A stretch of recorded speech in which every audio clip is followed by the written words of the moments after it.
Fuck, napakainit ka ng bike na to. Hello friends, we are trying out the Ducati Scrambler full throttle. This is not a bike review, it's more of a first ride impression.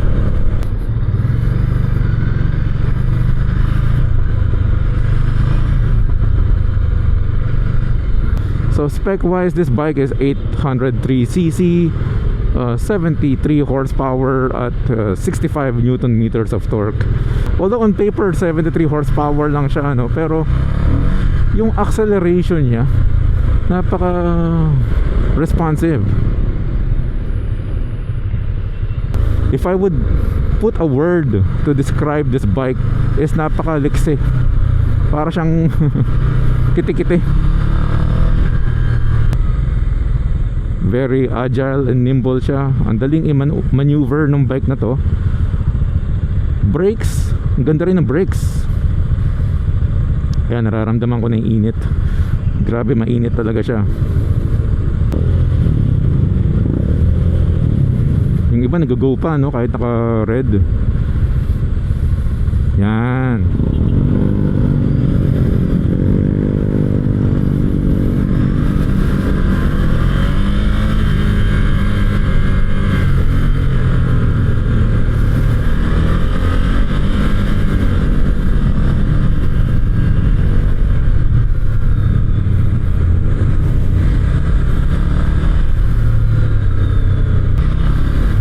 So dito tayo sa ibabaw. Ako, sana hindi tayo matraffic.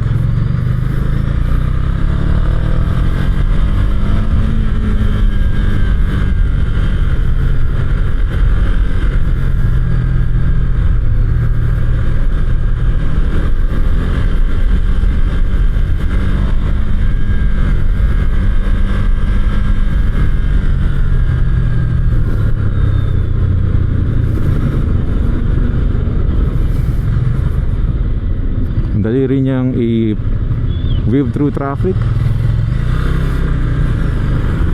EDSA is one of my benchmark in terms of bad traffic.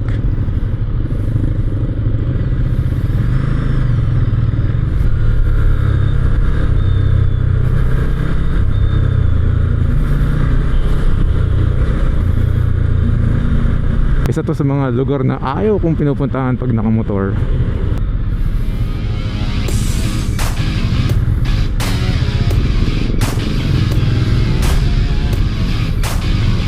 Grabe ang gulo, oh.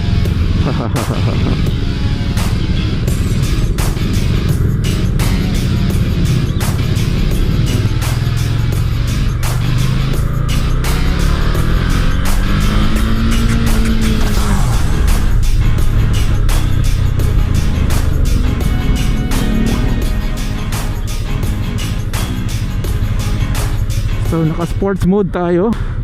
Init. This is napakainit ka ng bike na to.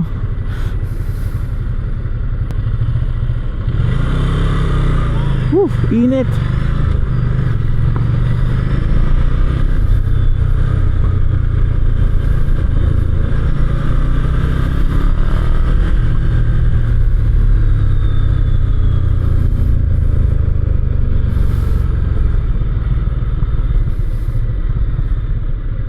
May in love ko dito sa bike na to, guys. Mukhang isasama ko to sa top 5 natin. This will definitely take out some slots. Anong aalisin itong bike na to? Matatanggal yung iba sa listahan natin. Baka maging special mention na lang yung ibang bike. Iba yung liksi. Although it's true, you don't need speed, pero this is something na it's nice to have. Ito yung feature na magandang meron kahit hindi mo kailangan. At least nandun siya pag kailanganin mo. Ang magiging setback lang dito talaga, sobrang init. Pero this is easily one of my favorite bikes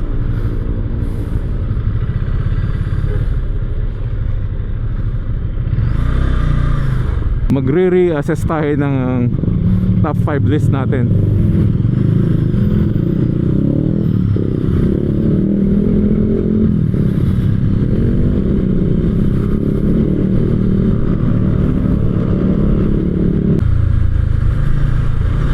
Mas mainit to kaysa dun sa Ducati Monster. Yung init nag-radiate dito sa baba dito. Ramdam ko. Special shout out Brother Ted and Randy and Janet for lending me this bike. Ducati Manila.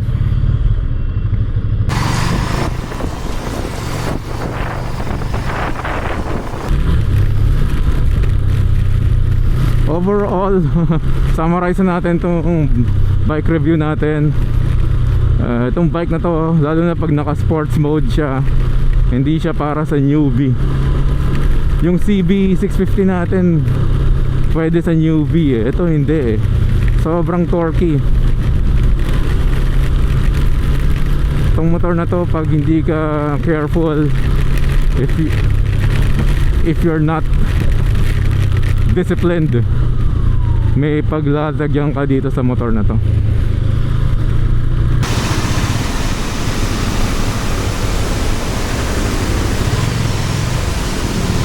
So yun, tapos na natin i-review tong bike na to. And yun ang ating verdict dito. It's a good bike. So i-revisit natin yung ating ating top 5. And then baka definitely kasama to sa top 5 natin. So yun lang guys, this is a quick first ride impression. Thanks for watching all. Ride safe, let's rock and ride.